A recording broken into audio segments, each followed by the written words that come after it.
My parents always favored my sister, so when Grandpa's will left me a $500,000 inheritance, they tried to steal it and give it to my sister. But little did they know that my grandparents had other plans.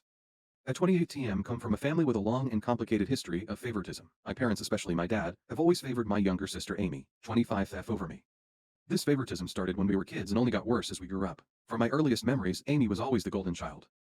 When I was 5 and she was 2, our parents threw her an extravagant birthday party with a bouncy castle, a petting zoo, and professional face painters. For my birthday that same year, I got a small family dinner and a store-bought cake.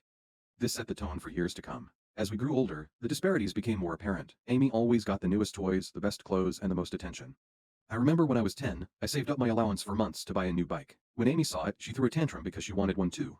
Instead of teaching her about saving or waiting, my parents immediately went out and bought her an even better bike than mine. School was another arena where the favoritism shone through. My parents went to all of Amy's school events but often missed mine. In 4th grade, I had the lead role in the school play. I was so excited and practiced for weeks. On the night of the performance, my parents showed up an hour late, missing my big scene. They said Amy had a tummy ache and they were comforting her. I later found out she was fine. They had just lost track of time while playing with her.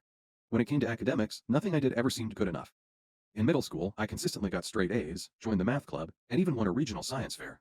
My parents barely acknowledged these achievements. But when Amy got a B on a single test in her weakest subject, they threw her a celebratory dinner and bought her a new phone as motivation to keep improving. High school was particularly tough. I threw myself into every activity I could, hoping to win their approval.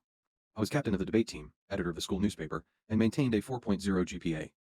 Meanwhile, Amy coasted through school, barely maintaining a CI average and spending most of her time partying with friends. During my junior year, I was selected as one of 2 students from our school to attend a prestigious summer program at Harvard. It was a huge honor and I was thrilled. When I shared the news at dinner, my dad grunted and changed the subject to Amy's upcoming dance recital. My mom at least said, "That's nice," but quickly moved on.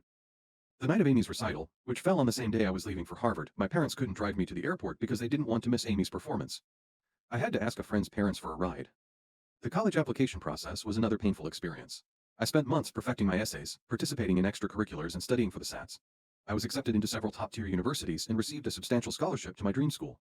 When I announced this at dinner, my parents' response was lukewarm at best. My dad said, "That's good, but don't let it go to your head. College isn't everything." My mom added, "Just don't forget about us when you're off becoming a big shot." In contrast, when Amy barely graduated high school and decided not to go to college, my parents were completely supportive. They praised her for knowing herself and not conforming to societal pressures. They even bought her a car as a graduation present, something they never did for me. This constant favoritism took a heavy toll on me emotionally. I struggled with depression and anxiety throughout my teens and early 20s. I started seeing a therapist in college, which helped me understand that my parents' behavior wasn't my fault.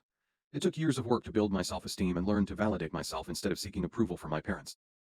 Despite the lack of support from my immediate family, I managed to build a good life for myself. I graduated college with honors, secured a good job in finance, and even bought my own house.